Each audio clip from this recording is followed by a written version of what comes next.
ए लकी, हम जाते नहीं मछली के दाना डाले, तू दूध शहर पहुंचा दिया। ठीक बा भैया।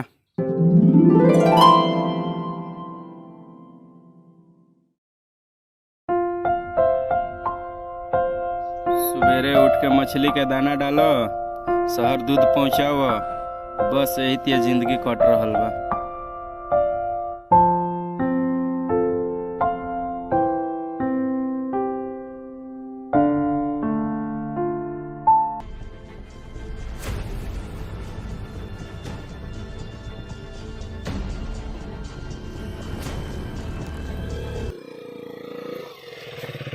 अरे ई बाइक कब ले लो पार्टनर? हमरा बर्थडे में गिफ्ट कइले बड़ा।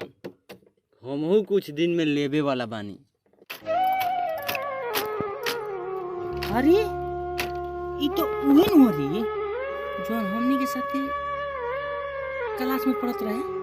हाँ उहे हाँ। अरे भाई ते तो बहुत अच्छा परिवार से रही है लेकिन होई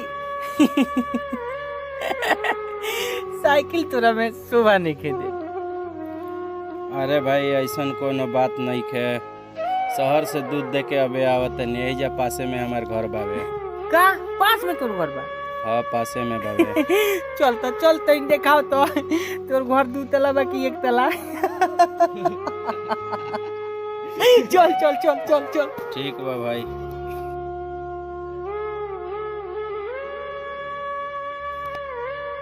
होई तोर घर हो? गजब यार, ऐसन तो घर हमनी के कोई देखला ही नहीं कि ऐसन घर में हमनी के यहाँ गाय भैंस बना ली से गाय भैंस।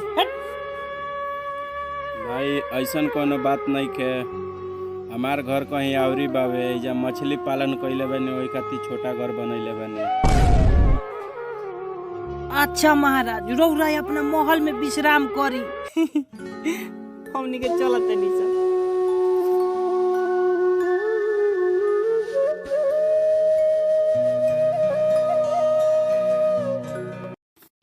ए सर, समझे के कोशिश काहे नहीं करत?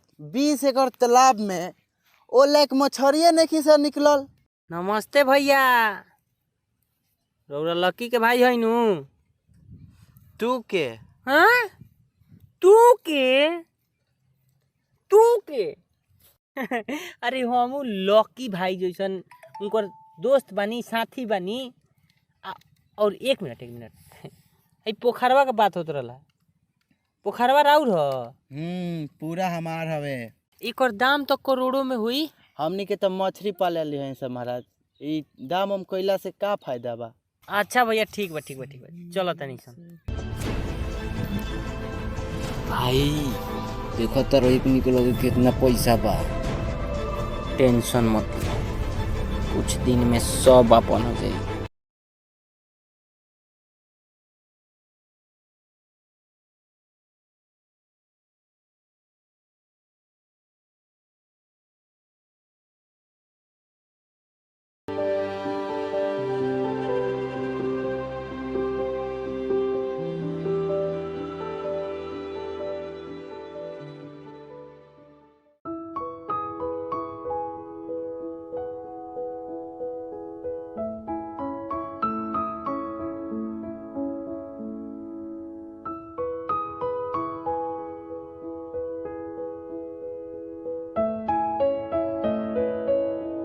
भैया एगो काम के बात बावे।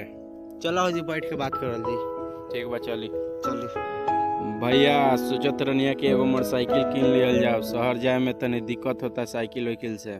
छोटू तनी रुक जो यार, 1-2 महीना बिजनेस में घाटा लग गइल बा, मछली छोड़ाइला सब मर गइली से यार, रुक।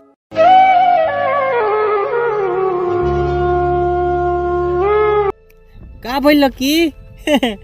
देख लेली नु, जब पैसा के बात कहले हुए अपना भाई से तो मुंह फेर ले ले होइयन। खाली तोरा के इस्तेमाल करो तरन इस्तेमाल, अपन दिमाग के बत्ती जराओ। ए पोखरा केकरा नामे बा? हमारा नाम है। हेने तो तोहरा नामे बा तो बेच दे। कागज कहां बा? कागज दे नहीं दे। कागज सब तैयार करके ले बनी, खाली ये पर एगो साइन कर दे, मुँह मांगा पैसा अभी के अभी दे दे। चलो ठीक बा, द कलम।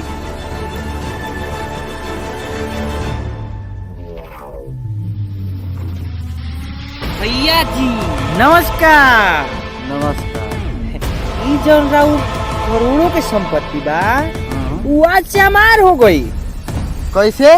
कैसे? अरे वैसे हई देखी रउरा छोट भाई के मुंह मांगा रकम, मुंह में रुपया हुर हुर के लिखैले बनी। छोटू हाँ भैया जी। हने आओ तनी के लोग के समझाओ तो। अरे तू ये हमरा पता रहा कि तू हमरा साथे गद्दारी करबलो, ई तो सब पेपर हमरा भैया के नामे बावे और तोरा पैसा के घमंड हो गइल बानू। हमनी के दोनों भाई के बीच झगड़ा लगावत रे। चल ले अपन पैसा।